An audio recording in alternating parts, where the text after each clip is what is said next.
Hello everybody, welcome back to the Beardy and the Baldy channel. This is Beardy's Books for Wednesday, December 7th, 2016. I'm going to run through my comic haul of 8 new books this week. And first up is a new number 1 from Marvel in the Marvel Now series, or the new Marvel Now post Civil War II. This is Nova. The new Nova number 1 featuring Sam Alexander, who is taking his father's helmet as a Black Nova, and the return of Richard Rider, that kind of creepy action going on up there at the top. This issue is pretty good. I've picked up a couple issues of Nova here and there over the last couple of years since the Marvel Now started with Sam a couple of years ago, and this is pretty cool because it's got him kind of doing his thing, and there's a funny little scenario with him and Ego, the Living Planet, in here. And some stuff with him at school, and then you were dealing with the return of Richard Rider to the world, where he had allegedly died in the Cancerverse at the hands of, I believe it was Thanos. They give you a full update in here, but this was it was a fun first issue. It was pretty cool. It makes me definitely want to check out where things are going next. Let's see, it is written by Jeff Loveness and Ramon Perez on art. Check out some of the art in here.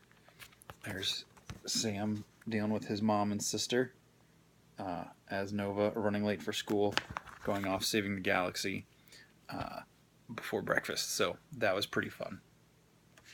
And up next, we've got issue 12 of a couple issue 12s for DC Rebirth books in the stack. We're hitting 6 months of Rebirth now, and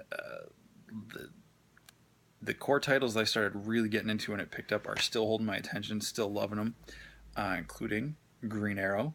This is a great issue. It's Ollie's return to Seattle, not so much as Oliver Queen, but as the Green Arrow in full force after the whole train incident in the last couple issues.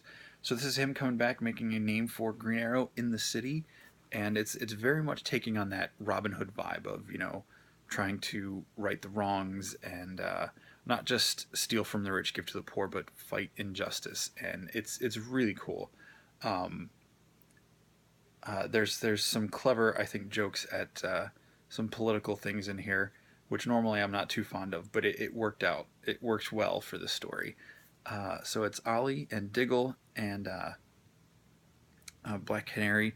They're actually building like a treehouse network out in the woods outside of Seattle, and building up his plan and everything. So like I said, it's very much bringing kind of a real Robin Hood vibe to it, and I really, really enjoy that.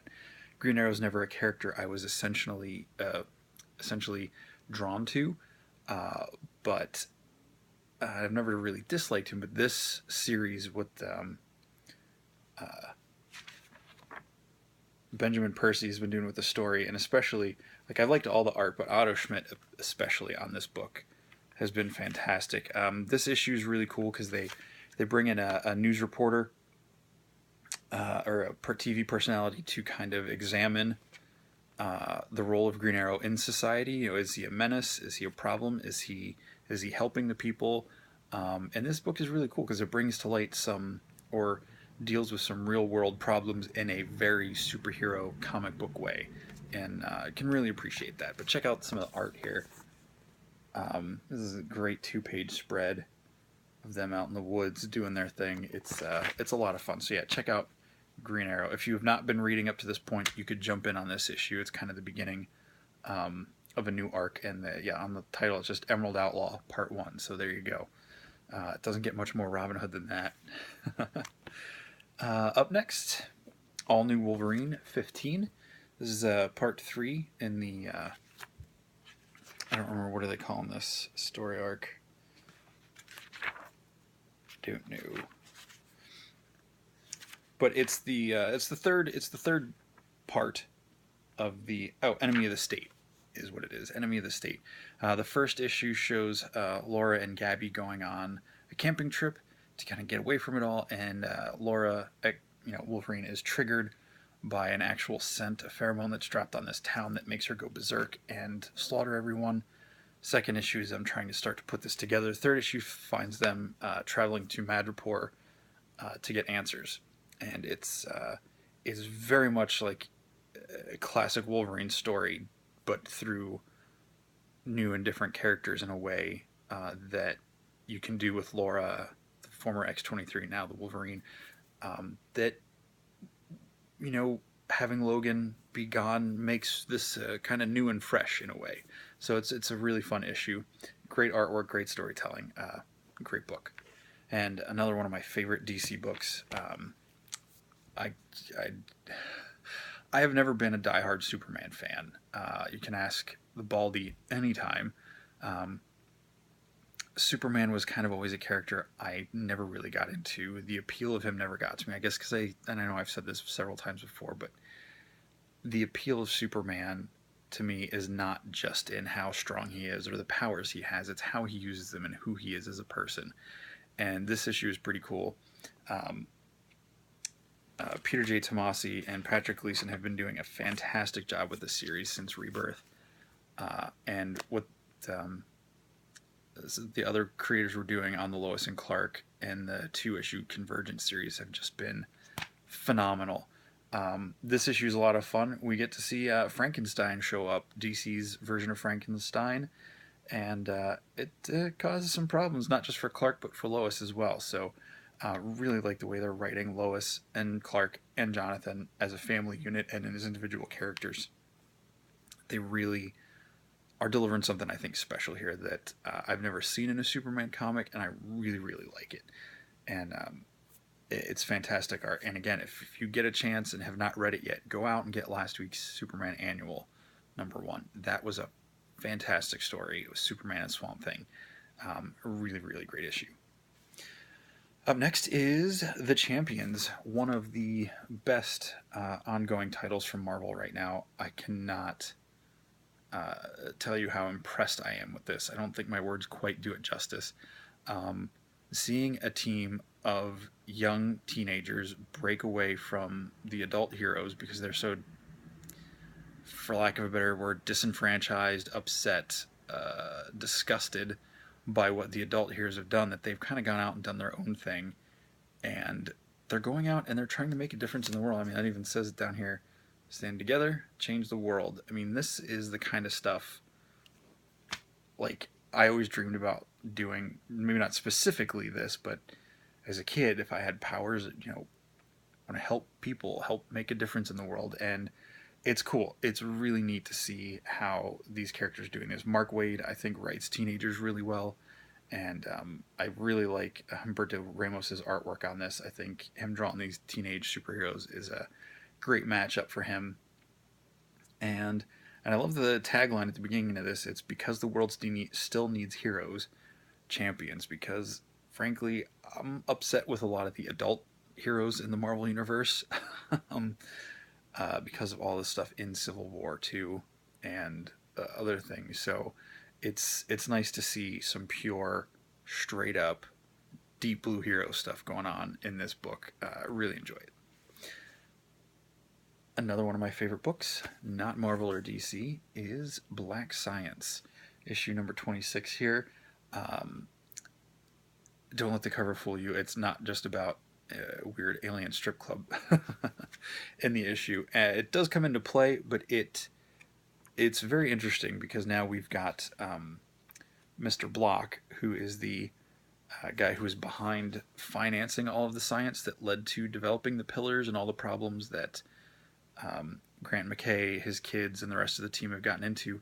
He is now using this to build industries across dimensions and realities with his counterparts. So it's a very interesting twist, and there's even bigger twists that I will not reveal, other than to say that Pia discovers one of the original team members has come back to Earth. So who it is and what they're doing, I will let you find out. But Rick Remender, Matteo Scalera, they've been doing this book for 2 years now or so, and it is just insane. There's a couple of collections out in paperback, I believe up to 4 paperbacks now. There's one oversized hardcover, and I think a second one should be coming fairly soon, but it is a fantastic book. And if you like crazy science and deep personal reflection on what your role in reality is, check this book out. Up next is Aquaman, number 12, aptly titled on this awesome Josh Middleton cover, War. At first, when I flipped through this issue, I was like, okay, we keep going back and forth since the New 52.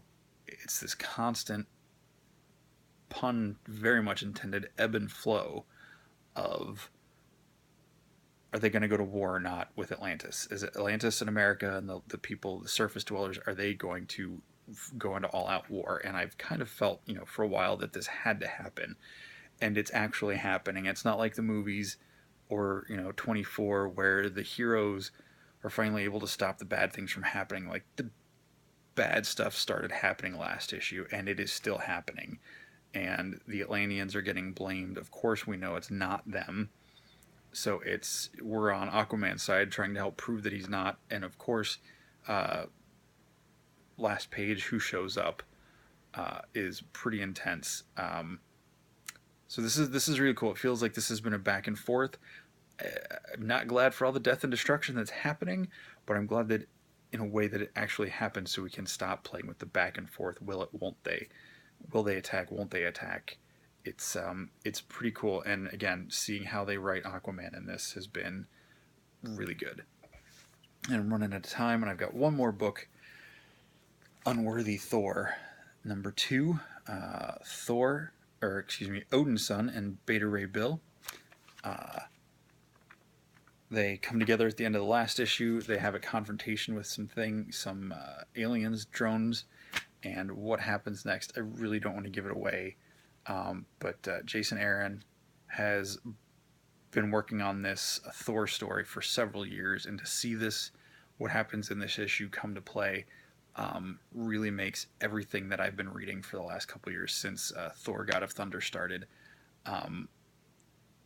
really click. And I cannot wait to see where this goes, where this wraps up, since this is just a mini-series, and how that's going to affect the Mighty Thor with Jane Foster and all of that. I feel like some amazing stuff is coming. So yeah. So there we go. And Oliver Coipel doing incredible artwork in this. Again, I don't want to reveal anything in this issue because it's really impressive, but it's great artwork. So head out to your local comic shops, get some new books today. There's a lot of great graphic novels and trades, new toys. The Batman animated series pops are coming out, so check for those. I know we will have those at Comic Connection. I should have those sometime today, Wednesday or Thursday at the latest. So should be in. So if you've got yours pre-ordered, stop in and pick them up. Well, call first, make sure we got them. But they're supposed to be in. Anyway, stop in at Mechanicsburg or York locations for Comic Connection. Grab your new books, and we'll see you out there. Peace.